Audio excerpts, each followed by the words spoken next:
Cholesterol తో ఇబ్బంది పడుతున్నారా? డయాబెటిస్ రివర్స్ చేసుకోవాలా? డైట్ తో పరిష్కారం. Contact functional nutrition Vineesha Reddy. తన్ను తాను రక్షించుకోవడానికి ఇతన్ని గాయపరిచారని కోర్టు వారికి చెప్పింది. కానీ అది అబద్ధమని కోర్టు వారికి మనవి చేస్తూ ఆనందరావు ద్వారా అసలు నిజాన్ని కోర్టు వారికి తెలియజేయడానికి ప్రయత్నిస్తాను. Thank you sir. Mister Anandarao, ఫిర్యాది మిస్ రాధ మీకు తెలుసా? తెలుసు. ఎలా తెలుసు? ఆమె నా సెక్రటరీగా పనిచేస్తుంది. ఓహో, సెక్రటరీగా పనిచేస్తూ ఆమె తన అందచందాలతో అడుగడుగునా మిమ్మల్ని ఆకర్షింపజేయాలని ప్రయత్నించింది కదూ? అవును. Objection, Your Honor. That is a leading question. Objection sustained. Yes, proceed. Mister Anandarao, 16వ తారీఖున ఏం జరిగిందో వివరంగా చెప్పండి. ఆ రోజు నా భార్య ఊళ్ళో లేదు. నా స్నేహితుడికి రైల్వే స్టేషన్ లో సెండ్ ఆఫ్ ఇచ్చి ఇంటికి వచ్చాను. హాల్లోకి వచ్చి లైట్ స్విచ్ వేసిన నాకు రాత కనిపించింది. ఏమిటి ఇలా వచ్చావన్నాను. తన కోరిక తీర్చకపోతే, తను చెప్పినట్టు వినకపోతే తనను నేను బలాత్కారం చేసినట్టు అరిచి అల్లరి చేస్తానంది. ఛీ, నీకు సిగ్గు లేదా? బయటికి నడువన్నాను. అంతే. తన చేతిలో ఉన్న కత్తితో నన్ను పొడిచి అరిచి అల్లరి పెట్టింది. That's all, Your Honor. Your Honor, let me examine the accused. Yes, proceed.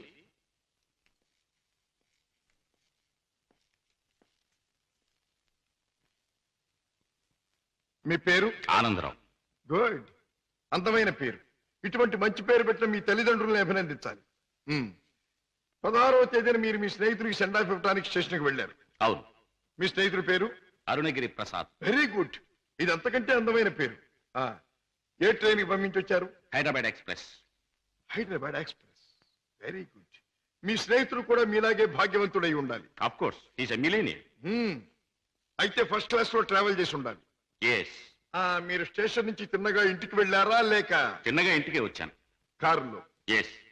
కారులో స్టేషన్ నుంచి ఇంటికి వెళ్ళడానికి ఎంత టైం పడుతుంది? మామూలుగా అయితే 10 మినిట్స్ పడుతుంది.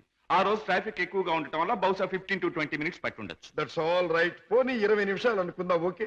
ఎస్. తిన్నగా ఇంటికి వెళ్ళి మీరు హాల్లో లైట్ వేశారు. అవును. ఆ లైట్ వెలుగులో మిస్టర్ రాధాని మీరు చూచారు. Yes. Your honour, Hyderabad express ప్రతిరోజు సరిగ్గా సాయంత్రం 4:20 బయలుదేరుతుంది. ఆ 16వ తేదీని కూడా కరెక్ట్ టైంకే బయలుదేరిందని సాక్ష్యం ఇవ్వడానికి అరుగో స్టేషన్ మాస్టర్ గారు సిద్ధంగా ఉన్నారు. అంతేకాకుండా ఆ రోజు రిజర్వేషన్ చార్ట్ ప్రకారం ఫస్ట్ క్లాస్ లో అరుణగిరి ప్రసాద్ అనే వారెవరూ ప్రయాణం చేసి ఉండలేదని కూడా వారు చెబుతున్నారు. యువర్ ఆనర్, ఆనందరావు గారు సాయంత్రం 4:20 స్టేషన్ నుంచి బయలుదేరామంటున్నారు.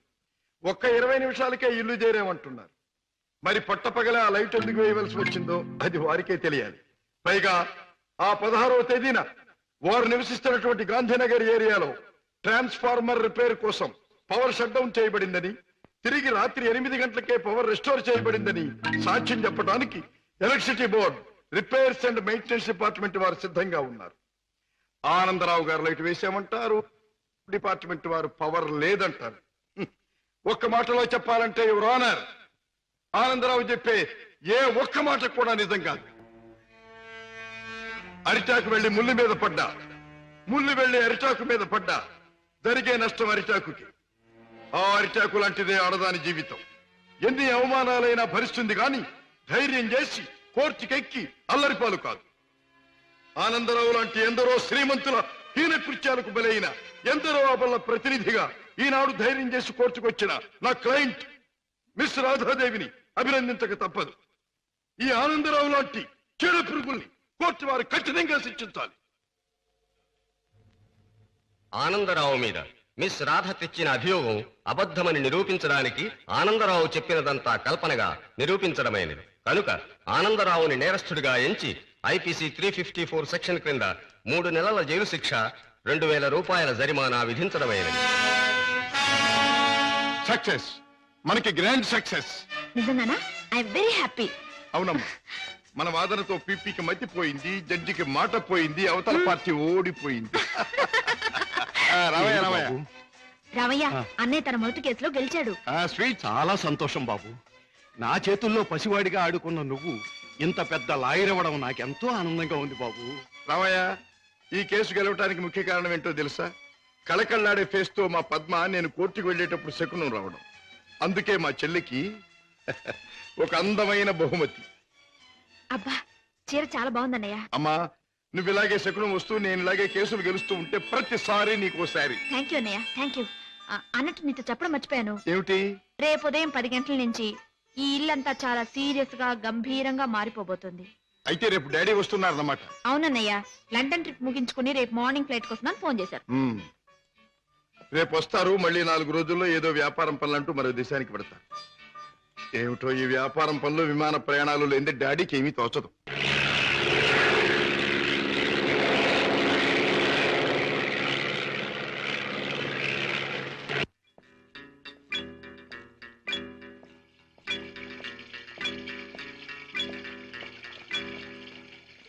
డాడ్, ప్రయాణం బాగా జరిగిందా?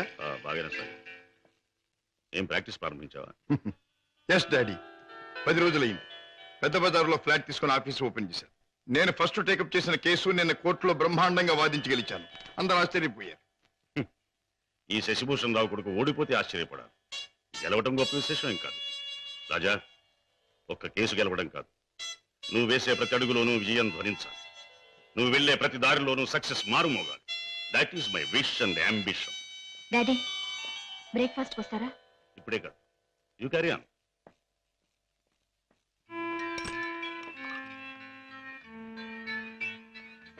రామయ్య. ఏమిటి పెద్దయ్య గారు? ఇదిగో నీకు 100 రూపాయల బహుమానం. నీ ఇష్టం వచ్చిన ఖర్చు పెట్టుకో.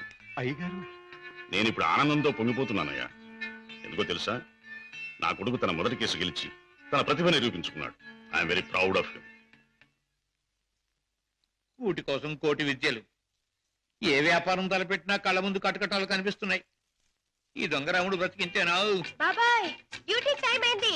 తొందరగా బయలుదేరకపోతే గిరాకీలు తగలవు. తొందర పడకమ్మా. జనాన్ని మోసం చేయడానికి మనం ఒక కొత్త వ్యాపారం కనిపెట్టాంగా. ఉండు మరి. ఇదిగో ఈ గుమ్మడికాయ. అదైతే 10 నెలల కడుపులో ఉంటుంది. ఓహో, అది సరే. ఇది అదైతే ఓకే. త్వరగా రా.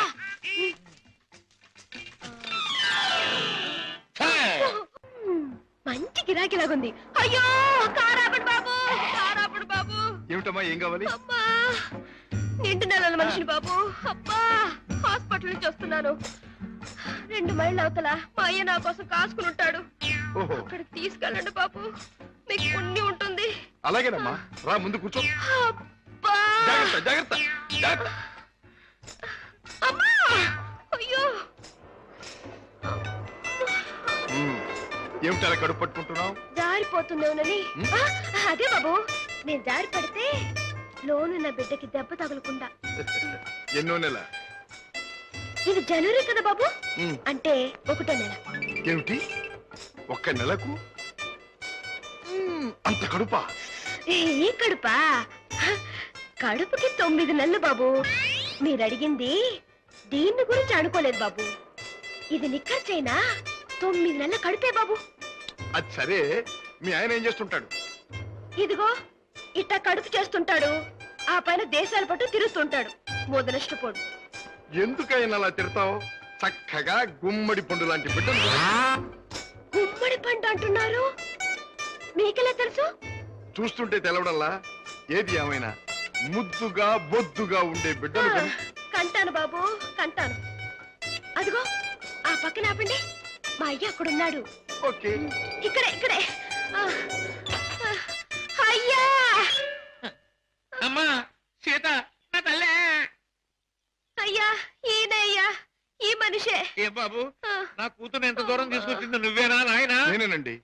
బాబు, నాయనా, ఇలా రండి బాబు, రండి బాబు, వినండి బాబు. నా కూతురు ఇంత దూరం తీసుకొచ్చిన పెద్ద మనిషి ఈయనేనంట. ఈ ఘనకార్యం చేసింది కూడా ఈయనేనంట. అయ్యో, ఇందులో ఘనకార్యం ఏముందండి? ఒంటరిగా ఆడపిల్ల కనిపిస్తే ఎవడైనా చేసే పని నేను చేశాను. వింటున్నారా బాబు, వింటున్నారా? అందరూ చేసే పనే నేను చేశానని నదులు మెదులు లేకుండా అంటున్నాడు. అమ్మో నాయనో బాబు. నన్ను నీ దగ్గర వదిలేసి తన దారిని తను పోతానంటున్నాడు. అయ్యా, అవునండి, మీ అమ్మాయిని మీకు అప్పగించాను, ఇక పోతాను. అయ్యో అయ్యో అయ్యో, అదేమిటయ్యా? దాని మొహం చూస్తే దాని కలగడంలే, దాని కడుపు చూస్తే నీ గుండె మదలవడంలే. ఉరుటి ఖర్చు నేను ఒక 500 రూపాయలైనా, 1000 రూపాయలైనా ఇచ్చి వెళ్ళాలని అనిపించట్లేదు. ఏమిటండి, నాకేంటి అవసరం? నేను ఎందుకు ఇవ్వాలి? వింటున్నారా బాబు, వింటున్నారా? దాని ఎంతవరకు తీసుకొచ్చింది తానేనంటున్నాడు. ఈ ఘనకార్యం చేసింది కూడా తానేనంటున్నాడు. ఇప్పుడు నా దగ్గర వదిలేసి పోతానంటున్నాడు. పురుటికత్తులు కూడా ఏమి ఇవ్వనంట బాబు. దీన్ని తల్లించేసిన ఇతరు కనీసం పురుటికత్తులుగానే ఇవ్వాలా లేదా? అందరూ ఒక నిమిషం ఆగండి. ఇది అమ్మాయి కడుపు కథ. సరే కడుపు బుల్లే, మొదటిసారి మనం ఎప్పుడు కలుసుకున్నాం? ఏడాది క్రితం. అప్పుడు నేనేమన్నాను? నీలాంటి అందమైన పిల్ల దొరకటం నా అదృష్టం అన్నారు. అప్పుడు నువ్వేమన్నావో గుర్తుందా? నాలాంటి పోలీస్ ఆఫీసర్ దొరకటం నీ అదృష్టం. పోలీస్ ఆఫీసరా? అవును, రౌడీల్ని కేడీల్ని పట్టుకునే పెద్ద పోలీస్ ఆఫీసర్. పాపం కడుపుతో ఉన్న నిన్ను వదిలిపెట్టి నేను తప్పు చేస్తానా? ఒక్క పురిటి ఖర్చులేమిటి, అన్ని ఖర్చులు నేనే భరిస్తా. నిన్ను పువ్వుల్లో పెట్టి పూజిస్తా. పదండి కారెక్కుదురు గాని. పువ్వుల్లోనూ కాయల్లోనూ నన్ను పెట్టదు బాబు. నా బతికేదో నన్ను బతకనివ్వండి బాబు. పండు లాంటి పిండం బుర్ర బద్దలైంది. కడుపులే. కూటి కోసం కోటి విద్యలు. అన్నయ్య, ఏం పద్మా? రేపు మా కాలేజీ కల్చరల్ ప్రోగ్రామ్ కి నేను 500 రూపాయలు ఇవ్వాలి. డాడీని అడిగా డబ్బులు తెచ్చిపెట్టం. ఏ డాడీ నువ్వే అడగొచ్చుగా. అమ్మో, ఆయన ముందు నిలబడి మాట్లాడాలంటేనే నాకు దడ వణుకు. ఇంక డబ్బులు అడగాలంటే ఏ డాడీని చూస్తే ఎందుకమ్మా అంత భయం? ఆయన ఏమన్నా పులా సింహమా? ప్లీజ్ అన్నయ్య, నువ్వు అడిగి తెచ్చిపెట్టు ప్లీజ్. గారాల చెల్లెలు మారాన్ చేస్తూ ఉంటే తప్పుతుందా? ఓకే. పులి ఎక్కడుందమ్మా? వాడు అమ్మకానికి ఒప్పుకోలేదా? కావాలంటే 1 లక్ష రూపాయలు ఎక్కువ పెట్టి, 1 లక్ష కాదు 2 లక్షలు 3 లక్షలు 5 లక్షలు సరే వాడు మోహానికి ఉంటుంది. I don't care for money, understand? What daddy, business లో ఏమైనా సమస్య వచ్చిందా? సమస్య లేకుండా బిజినెస్ ఉండదు కానీ ఏ సమస్య అయినా మీరు డబ్బుతో పరిష్కారం చేస్తారు డాడీ. కోర్స్ ఈ లోకంలో ఎంతటి సమస్యనైనా డబ్బుతో పరిష్కారం చేయవచ్చు నా ఉద్దేశం. ఎంతటి వాడినైనా డబ్బుతో తల ఉంచుకునేట్టు చేయొచ్చు నా అభిప్రాయం. Exactly correct. ఈ సంగతే నేను చెల్లెమ్మతో కూడా చెప్పాను. ఏదో వాళ్ళ కాలేజీ ఫంక్షన్ కి తలకు 200 ఇస్తున్నారట. ముష్టి 200 ఏమిటమ్మా? డాడీని అడిగితే 500 ఇస్తారు. ఈ డబ్బుతో అందరూ నీ ముందు తలంచుతారు అని చెప్పారు. Your right. ఈ శశిభూషణ్ రావు పిల్లలు అందరికంటే ఎప్పుడు ఉన్నతమైన స్థానంలోనే ఉండాలి. ఈ చెక్ తీసుకెళ్లి పద్మకిచ్చి ఫిలప్ చేసుకోండి. Thank you daddy. ఏమి పద్మ, ఇవాళ కాలేజీ అయ్యాక మనందరం కలిసి పిక్చర్కి వెళ్దామే? అవునే పద్మ, కొత్త ఇంగ్లీష్ పిక్చర్ రిలీజ్ అయింది, వెళ్దామే. సారీ, ఇవాళ పిక్చర్ ప్రోగ్రామ్ కుదరదు. అర్థమైందే, నువ్వు వాళ్ళ పిక్చర్కి రానన్నావంటే నీ బాయ్ ఫ్రెండ్ కిషోర్ ది మ్యూజిక్ ప్రోగ్రామ్ ఉండుంటుంది. కిషోర్ ఒక బాయ్ ఫ్రెండే కాదు, అమ్మాయి గారి మనసు దోచుకున్నా. చాలే, మీ అధిక ప్రసంగం ఆపితే మిమ్మల్ని కూడా నా ఖర్చుతో ప్రోగ్రామ్ తీసుకెళ్తాను.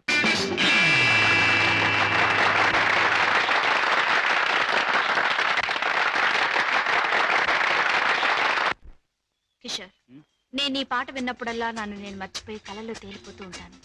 నేను నీ మాట వింటేనే చాలు, కళల్లోనూ క్లౌడ్స్ లోను తేలిపోతూ ఉంటాను. కానీ లక్షాధికారి కూతురుగా నువ్వెక్కడ, ఒక మామూలు పాటగా నేనెక్కడ? ఆ ఆలోచన రాగానే తేలిపోవడం మానేసి నేల మీద ఫట్టని పడిపోతుంటాను. కిషోర్, నీకెన్నిసార్లు చెప్పాను, మన ప్రేమకి ఆస్తులు అంతస్తులు అడ్డం. అయితే ఇంక ఆలస్యం దేనికి? వెంటనే నీ మెళ్ళో ఆ 3 ముళ్ళు వేసేసి ఆ తరువాత. ఆగండి అబ్బాయి గారు, దేనికైనా టైం రావాలి. అదేమిటి పైకి చూసి దండం పెడుతున్నాం? మనకు ముసల్దానం వచ్చేలోగా ఆ టైంను త్వరగా రప్పించమని దేవుని ప్రార్థిస్తున్నాను.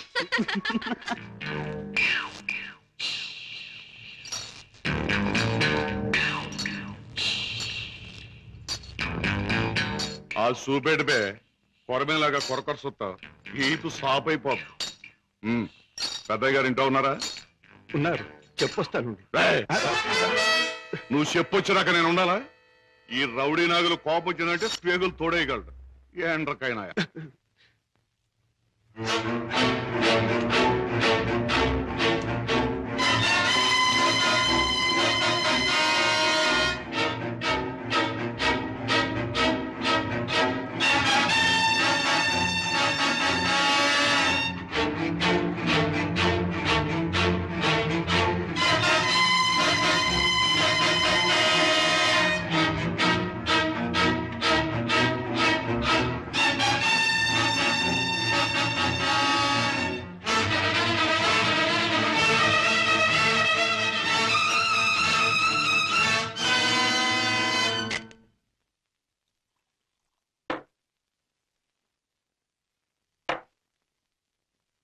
ఏమిటో సీత, ఈ మధ్య దొంగరాముడి పరిస్థితి ఏమీ బాగుండట్లేదు. ఎవడు చూసినా పెద్ద లక్షాధికారులేగా సూటు బూటు వేసుకుని తిరగడమే తప్ప జేబులో దమ్మిడి ఉండడం లేదు. మనం కష్టపడి జేబులు తీర కత్తిరిస్తే అందులో అగ్గిపెట్లు, రేషన్ కార్డు, నిరోధులు, సిగరెట్ పీగులు దొరుకుతున్నాయి. ఏమిటో ఇలా అయితే ఈ దొంగరావుడు బ్రతుకు గంజి నీళ్ళే రా సీత.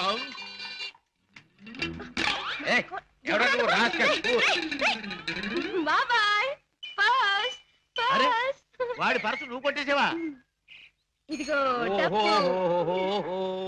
నీ దొంగరావుడు మించిపోయిన దొంగ చేతే చేత నువ్వు. ఇటు పక్క ఒక జేబు దొంగ పరిగెట్టుకొచ్చాడు, చూసారా? చూడు నాయన, పోలీసులకు ఎర్రటోపీ కాకి డ్రెస్ ఉన్నట్టు జేబు దొంగకంటూ ప్రత్యేకంగా ఓ డ్రెస్ ఉండదు. ఆనవారు పడ్డాను. నాకు ఎదురు సమాధానం చెప్పొద్దు, నాకు ఏడుపు వచ్చేస్తుంది. ఆ పరిగెట్టుకొచ్చినాడు ఎటు వెళ్ళాడు? అటు పక్క పారిపోయాడు. ఇటు పక్క నాకు ఏడుపు వచ్చేస్తుంది.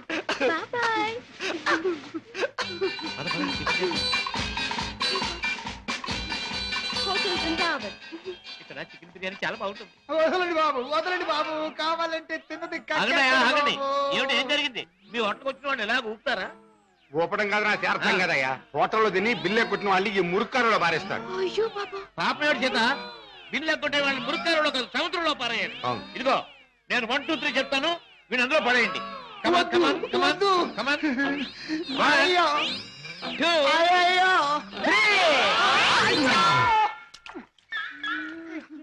డబ్బు లేకుండా టిఫిన్ తింటాడు బాబు గారు. తొమ్మిలేక బాగా జరిగింది. ఆకులు తిను, చెప్పచ్చు. చూడు బాబు, చెప్పండి సార్. 2 చికెన్ బిర్యానీ, 4 కట్లెట్స్, 1 అడగను ఖైమా బాల్. పోలీస్ బాబు, ఆ జేబు దొంగ దొరికాడా? ఇంకా లేదమ్మా, ఏడుపు వచ్చేస్తుంది. ఏడోటి ఎందుకు గాని, కూర్చోండి, టిఫిన్ తిందురు గాని. అలాగే కూర్చోవయ్యా, తిందువు గాని. రోజు 10 మందికి పెడితేనే కానీ మాకు తిండి సహించదు. చూడు, నీకు చికెన్ బిర్యానీ కావాలా, ఖైమా బాల్స్ కావాలా, కట్లెట్స్ కావాలా? సార్ అన్నీ తింటా. నన్ను తింటావని అమ్మగాడు బాగా పట్టరావా?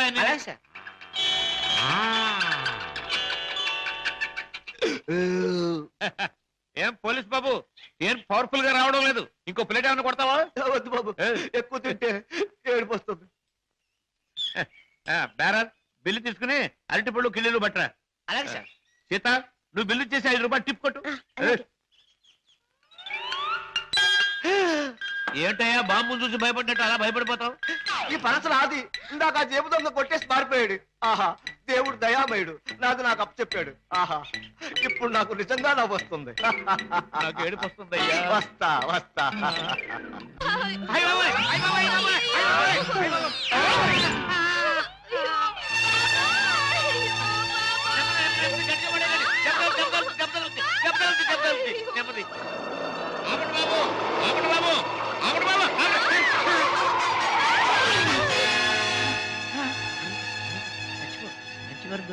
మంచి వారం దొరికింది. అమ్మో నాయన, బాబాయ్, అబ్బాయ్, అబ్బో, అయ్యో. ఏం జరిగింది? ఏం జరిగిందా? నా ఒక్కగానొక్క కూతుర్ని నీ కారుకు బలి చేసుకుని ఇంకా ఏం జరిగిందని అడుగుతున్నావా నాయనా? నీ పుణ్యమా అంటూ వయసు వచ్చిన నా బంగారు తల్లిని నీ పొట్టను పెట్టుకున్నావా నాయనా? అయ్యయ్యో, అయ్యో అయ్యో. అబ్బా, నా వంక చూడమ్మా, నా వంక చూడమ్మా. అబ్బా, వెళ్ళిపోయింది బాబు. ఎక్కడికి వెళ్ళిపోయిందయ్యా? నీ ఎదురుగానే పడిందిగా. అయ్యయ్యో, ప్రాణాలు పోయాక పీరుకుంటే మాత్రం లాభం ఏంటి నాయనా? కర్మకాండ చేయడానికి కూడా డబ్బులు లేవు బాబు. గంధపు చెక్కలతో దానం చేద్దామని అనుకున్నాను బాబు. ఇప్పుడు మామూలు పుల్లలకు కూడా డబ్బు లేవు తల్లి. అయ్యా, అయ్యో పాపం. బాబాయ్, గంధపు చెక్కలు లేకపోయినా మామూలు పుల్లలతో కాల్చొచ్చుగా. చాలు బాబు, చాలు. గంధపు చెక్కలు నా సాగుకు చూసుకోవచ్చు. మామూలు కర్మకాండకైనా 300 కావాలి నాయనా. అంతే కదా బాబాయ్. డిక్కీలో డబ్బా ఉంది, పట్రా. డబ్బా? ఏం డబ్బా బాబు? డబ్బులు డబ్బా? చూస్తే నీకే తెలుస్తుందిగా, పట్రా. అయ్యయ్యో, అమ్మా, నీ మీద ఎన్ని ఆశలు పెట్టుకున్నా తల్లే. అయ్యయ్యో, అమ్మా. ఆహా, ఫుల్ మూన్ లాంటి ఈ ఫేస్, దొండ పండు లాంటి ఈ లిప్స్, కట్టుకున్న వాడికి ఎవడికు గుమ్మడి పండు లాంటి కొడుకుని ఇచ్చే ఈ శాల్తీ కాసేపట్లో కాలిపోవలసిందేనా? మాడి మసై బూడిదైపోవలసిందేనా? బాబు, బాబు, ఇందులో డబ్బులు ఉన్నట్టు లేదే. బాబాయ్, నీ దగ్గర ఎగ్గి పెట్టుంటే ఇలాగేవు. బాబు, పీడి కాల్చుకుంటావా? అదే, ఏం లేదు. ఈ డబ్బాలో ఉన్న పెట్రోల్ ఆ పిల్ల మీద పోసి ఈ ఎగ్గి పుల్ల గీసి తగలేదాన్ని. పని చేయదు సార్, మీకు దండ పెడతాను సార్. అబ్బెబ్బెబ్బెబ్బే అదేం లాభం లేదు. నువ్వు చచ్చిపోయిందనివి. నీకు కర్మకాండ చేయకుండా ఎలా వదిలిపెడతాను? మమ్మల్ని వదిలేండి సార్. చచ్చిన మీ కారు కనిపెట్టాము సార్. అబ్బెబ్బే అదేం లాభం లేదు. ఇలా కడుపని కాయని ఎంతమంది ప్రాణాలు తీస్తారో ఏమో. పోలీసులకు రిపోర్ట్ ఇస్తారు. సార్ బాబాయ్ వెళ్ళాడు కదండి, నన్ను కూడా వదిలేండి. పేరు చెప్పుకుని మళ్ళీ వెధ పనులు చేస్తావు. అదేం లాభం లేదు. అయినా నిన్ను అత్తవారింటికి పంపిస్తేనే కానీ. మనం అనేది మన విషయం మీ డాడీతో చెప్పడానికి భయంగా ఉందా? అయితే ఈ జన్మకు మనం పెళ్లి కాకుండా ఇలా ఉండిపోతున్నానా? లేక భయంతో నువ్వు చెప్పలేక ఎప్పుడో ఎవనో ఆయన తీసుకొచ్చి కట్టబెడితే? ఏమిటా మాటలు? ప్రేమించిన నిన్ను కాక ఇంకొకరిని చేసుకుని నేను బ్రతకలను అనుకున్నావా? ఈ జన్మకి నిన్ను తప్ప ఇంకెవ్వరిని పెళ్లి చేసుకోను. తప్పనిసరి అయితే నా ప్రాణాలైనా ఇస్తాను కిషోర్. పద్మ, ప్రేమించిన మనిషి గురించి డాడీతో చెప్పడానికి భయం ఎందుకమ్మా? అన్నయ్య, పోనీ డాడీతో చెప్పడానికి భయం అయితే ఈ అన్నయ్యతో చెప్పొచ్చుగా. మీరు పద్మ అన్నగారా? అవును. అంటే లాయర్ రాజా కదూ? ఎస్. నమస్తే. నమస్తే. మీ గురించి పద్మ ఎప్పుడు చెప్తూ ఉంటుంది. పద్మ ఈ విషయం నాకెప్పుడు చెప్పలేదు. అయినా నీ ఫేమును గురించి మీ ప్రేమను గురించి నాకు బాగా తెలుసు. అరే, ఇన్ని విషయాలు ఎలా తెలుసుకున్నారు? చిట్టి చెల్లెలు క్షేమాన్ని 1000 కళ్ళతో కనిపెడుతున్న అన్న అన్ని విషయాలు తెలుసుకుంటాడు. పద్మ, నువ్వేం భయపడకమ్మా. నాన్నగారితో ఈ విషయం నేను చెప్తాను. అతని పేరేమిటి? పేరు కిషోర్ కుమార్. పేరున్న పాటగాడి. పాటగాడిగా పేరేనా? వేరే ఇంకేమైనా ఉన్నవాడు? పెద్దగా ఉన్నవాడు కాదు, కానీ మనసున్న మంచి మనిషి. నీకు అతని గురించి విన్నాను, తెలుసుకున్నాను. వాళ్ళు ఎంత గాఢంగా ప్రేమించుకున్నారు? ఒకరి కోసం ఒకరు ఎంతైనా త్యాగం చేసుకునేటంత. అయితే నేను అతన్ని కలిసి మాట్లాడి చెప్తాను. ఓకే.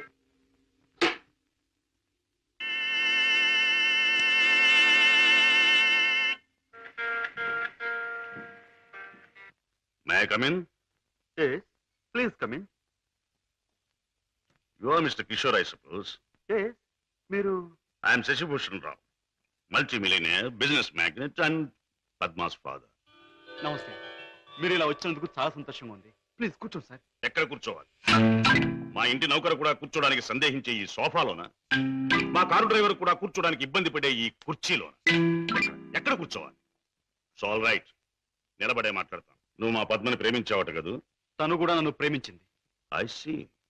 పెళ్లి చేసుకోవాలని కూడా అనుకుంటున్నావట? ఇద్దరం అనుకుంటున్నాం. గుడ్. మరి మా అమ్మాయిని పెళ్లి చేసుకుని ఏ వసతులు ఏ సౌకర్యాలు లేని ఈ ఇంట్లోనే కాపురం పెడదాం అనుకుంటున్నావా? ఇక్కడ నేను చాలా మంది కంటే చాలా సుఖంగా ఉంటున్నాను. I agree. ఇంతకంటే సుఖాలు తెలియవు గనక నువ్వు ఇక్కడ సుఖంగానే ఉండవచ్చు. కానీ ఐశ్వర్యంలో పుట్టి సంపదలో పెరిగి మంచం మీద కాలు కార్పెట్ మీద, కార్పెట్ మీద కాలు కారులోనూ పెట్టే నా కన్న కూతురు ఇక్కడ సుఖంగా ఉండగలదా? ఉండగలను అని తను మొండిగా అనొచ్చు. కానీ మిస్టర్ కిషోర్, కాశ్మీర్ మంచులో పుట్టిన ఖరీదైన యాపిల్ చెట్టు మన పెరటి మట్టిలో పెరగలేదని దానికి తెలియదు, పెంచే తోటమాలికి మాత్రమే తెలుసు. ఏమంటావు?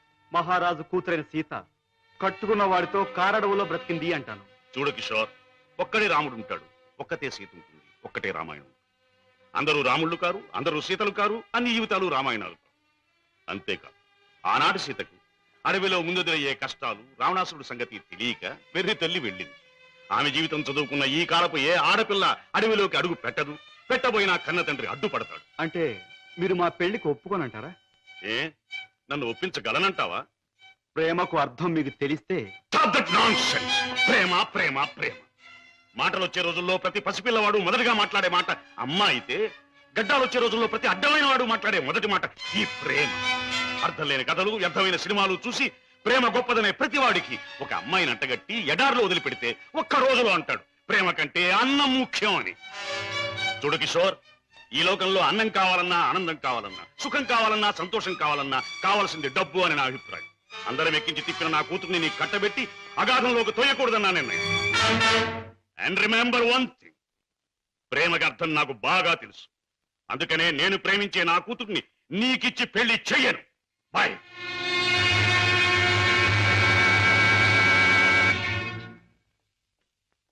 డాడీ, కిషోర్ని కలిశారా? అన్ని విషయాలు మాట్లాడారా? పెళ్లి ముహూర్తం నిశ్చయించారా? నిర్ణయించాను. రాజా, నేను ఇవాళ అర్జెంటుగా హాంకాంగ్ పెడుతున్నాను. వారం రోజుల్లో తిరిగి వస్తాను. నేను వచ్చిన 2వ రోజునే పద్మకి పెళ్లి. బట్ వన్ థింగ్, పద్మ పెళ్లి జరిగేది కిషోర్తో కాదు, నా స్నేహితుడైన కోటీశ్వరుని కొడుకుతో. డాడీ, ఇది నా తుది నిర్ణయం. It's final.